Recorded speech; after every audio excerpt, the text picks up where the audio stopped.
Hi friends, இந்த வீடியோவில் நம்ம சூப்பரான ஒரு தகவல் பற்றி பார்க்க போகிறோங்க.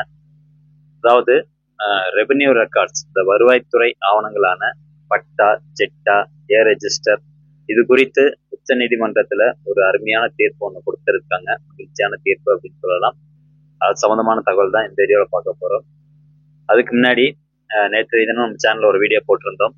அதாவது ஆன்லைன் மூலமாக நம்ம பட்டா சிட்டா டவுன்லோட் பண்ணக்கூடிய அந்த காப்பியில் பார்த்தீங்கன்னா எந்த தாசில்தார் உங்களுடைய பட்டா காப்பியை சைன் பண்ணியிருக்காங்க, டிஜிட்டல் சைன் பண்ணியிருக்காங்க அப்படிங்கிற இன்ஃபர்மேஷன் இப்போ ஆன்லைன் பட்டாவில் வருது.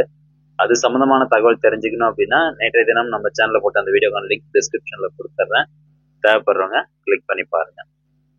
ஓகே, இப்போ அந்த சுப்ரீம் கோர்ட்டில் அந்த தீர்ப்பு என்ன சொல்லுது அப்படிங்கிறத பார்க்கலாம். அதுக்கு முன்னாடி இந்த ரெவென்யூ ரெக்கார்ட்ஸ், அதாவது வருவாய்த்துறை ஆவணங்கள் அப்படின்னு எடுத்துக்கிட்டோம்னா அந்த பட்டா, சிட்டா, ஏ ரெஜிஸ்டர், இது எல்லாமே வருவாய்த்துறை ஆவணங்கள்.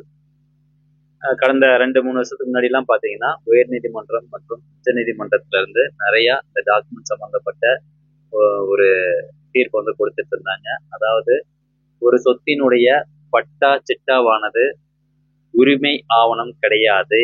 அதாவது patta chitta is not a title document அப்படின்னு சொல்லியிருந்தாங்க. வெறும் பட்டா சிட்டா மட்டும்தான் வச்சுக்கிட்டு அந்த சொத்துக்கு இவர் தான் உரிமையாளர் அப்படிங்கிறத நிரூபிக்க முடியாது.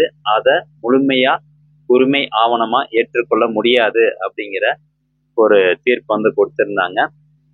கடந்த 2022 பாத்தீங்கன்னா ஒரு தீர்ப்புல சொல்லியிருப்பாங்க. அதை நான் உங்களுக்கு காமிக்கிறேன். அதாவது 2022 கொடுத்த ஒரு தீர்ப்பு. இதுல பேஜ் நம்பர் 29 வந்து போனீங்கன்னா இங்க கொடுத்திருக்காங்க பாருங்க. Revenue records cannot be relied to decide the title அப்படின்னு சொல்லியிருக்காங்க.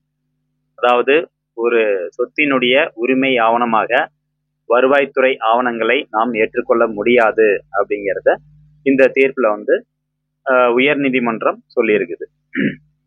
ஆனா இந்த வருவாய்த்துறை ஆவணங்கள் எதுக்கு அப்ப பயன்படுது அப்படின்னு கேட்டீங்கன்னா, இந்த பட்டா காப்பியா இருக்கட்டும், இதெல்லாம் வந்து அது என்ன நிலம் அப்படிங்கிறத சொல்லியிருப்பாங்க. நன்சை நிலமா, பொன்சை நிலமா சொல்லியிருப்பாங்க. அதுல பாத்தீங்கன்னா எவ்வளோ பரப்பளவு எவ்வளவு இருக்கு, தீர்வை அப்படின்னு சொல்லியிருப்பாங்க. அதாவது இந்த வருவாய்த்துறை ஆவணங்களானது வரி வசூலிக்கிறதுக்கான ஒரு ஆவணம் அப்படிங்கிறத நம்ம எடுத்துக்கணும். டேக்ஸ் கலெக்ஷன் டாக்குமெண்ட்ஸ் அப்படின்னு சொல்லுவாங்க. வரி வசூலிப்பதற்கான ஒரு ஆவணமா தான் இத கருதிட்டு இருந்தாங்க. ஆனா இப்போ இந்த சுப்ரீம் கோர்ட்ல ஒரு தீர்ப்பு வழங்கியிருக்காங்க. ஸ்டேட் ஆஃப் ஹரியானா வெர்சஸ் அமீன்லால் அப்படிங்கிற இந்த தீர்ப்புல வந்து உச்ச நீதிமன்றம் ஒரு அருமையான ஒரு விளக்கம் கொடுத்திருக்கு. ஃபர்ஸ்ட் அதை பத்தி பார்க்கலாம். இந்த ஜட்ஜ்மெண்ட் காப்பியில பேஜ் நம்பர் 13 போங்க. இதுல 8.2 கேட்டகரி நம்பர் 8.2 இதுல என்ன சொல்லியிருப்பாங்கன்னா, இந்த jamabandi for the year 1969 to 70 records the name of Sri Aminlal as owner to the extent of half share. அதுல என்ன சொல்றாங்கன்னு பாருங்க.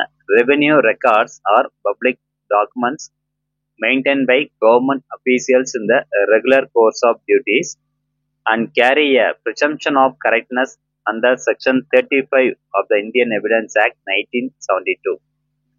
While it is true that revenue entries do not by themselves confer title, they are admissible as evidence of possession and can support a claim of ownership when corroborated by other evidence அப்படின்னு சொல்லியிருக்காங்க. அதாவது முக்கியமா நம்ம இதுல பார்க்கக்கூடியது என்னன்னா, இந்த வருவாய்த்துறை ஆவணங்கள் ஆனது பொது ஆவணங்கள்.